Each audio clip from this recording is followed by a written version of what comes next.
Comrade, most warm and fraternal greetings from your fellow activists in Ndolo military prison in Kinshasa.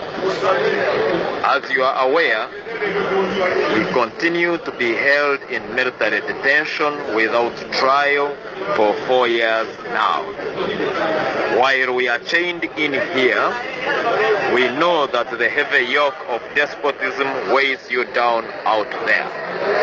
Yet we must all trudge on and bow, knowing that our resilience will ultimately smash tyranny's instruments of repression.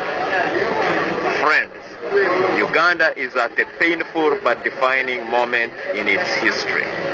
This is the time when the old and decadent system is desperately fighting for its life and the new is struggling to be born. This has made the regime more dangerous but more vulnerable. The frenzied tempo of repression that we are witnessing today is the climax that precedes the fading soundtrack of tyranny's final retreat and defeat. Though the system is negotiating its final bend, the tyrant is in a state of denial. He is high on power, that potent that makes rulers stagger and slur. The move to create a presidential monarchy is testimony to this. Museveni cannot imagine himself out of power. Governing has become his way of life, and the pursuit of power a pathological deformity. To paraphrase Tolstoy, dominating others is a pleasure, a habit, and a necessity to him. He is blind to the contradictions punctuating his rule that survives on patronage, corruption, and a brutal Aurelian police force that has become a mafia outfit in the strictest sense of the word. He has usurped our sovereignty and presided over the genocidal destruction of state institutions. This is a recipe for a failed state if we do not arrest the situation immediately. The wave of Tubaremese therefore gives us an opportunity to deal a death blow to the system, to give Napoleon his Waterloo. We must charge forward with even greater resolve to defeat the despot. This calls for meticulous organization, bold, defiant civil activism, and any other means necessary to annihilate the constitutional delinquent. To achieve this, all progressive forces must display a principled unity of purpose. Let our cause and suffering be the glue that holds us together. Our mission is clear. We struggle to reclaim our sovereignty. We fight to have full authority in making decisions that affect us as a nation. This mission should motivate us to unite. Differences of opinion on how to get rid of the despot and who takes credit for which achievement should not divide us. While we fight amongst ourselves, mothers continue dying, giving birth, kids continue getting a Bantustan education, citizens continue starving, and the despot continues to steal, kill, and destroy.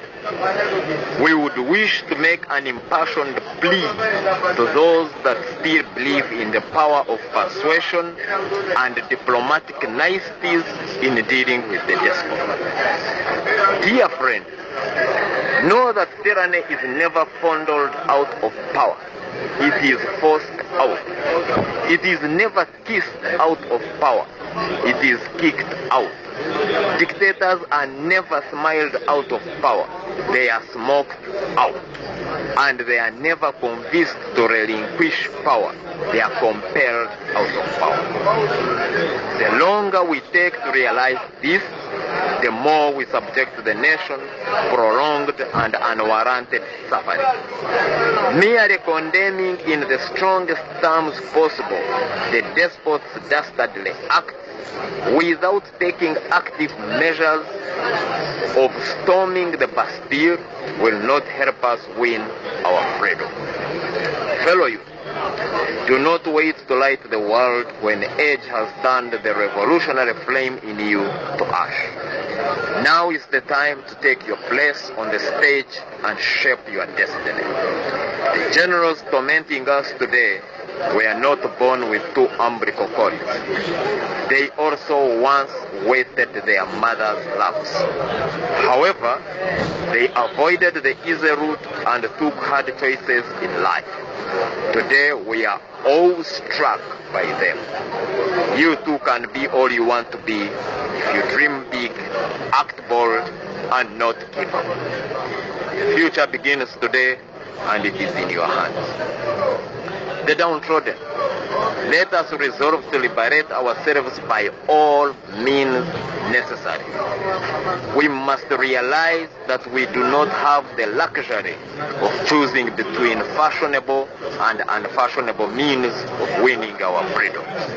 We shall not win our freedom by catwalking on the political fashion stage. We should not be choosy on the means of liberating ourselves. Whether the mosquito is sprayed or slapped is immaterial. All we care about is whether it is dead or not. He who is already down does not fear to fall. In Zimbabwe, Emerson Mnangagwa took the so-called old-fashioned route and got rid of Mugabe. The catwalkers in Zimbabwe are still in the spectator stands. We are waltzing on the modern stage and still stuck with Museveni.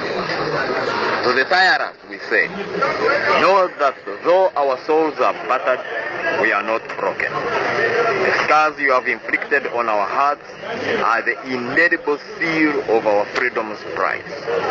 Gloom will give way to gladness when we surmount freedom's obstacle course. But you have nothing to fear, for you will reap the justice you deserve when your kingdom falls. Comrades, we pledge that even from behind bars, we will continue struggling, because there is no prison that can jail our reason.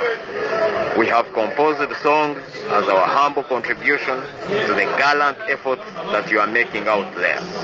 We choose to be active participants, even though we are thousands of miles away and surrounded by high walls, watchtowers, and machine guns. We remain positive because we know that we are not alone. We can feel the millions of downtrodden hearts in fraternal unison pulsing with ours. And above all, we know that the hardships that we are going through are surely not in vain. What was unthinkable yesterday is clearly possible today. Tomorrow, it will be inevitable. Like Mugabe, Mobutu, and all other despots, Museveni will go whimpering with no ear-blasting thunderclaps and flying cannonballs. He too will be found hiding in a mole hole. He too will sweat plasma like Bagbo and plead for his life like Gaddafi, the king of kings. This message is from your fellow activists detained in Ndolo military prison, Kinshasa. We hope that you find our songs inspiring and enjoyable. The struggle has just begun. La lucha continua.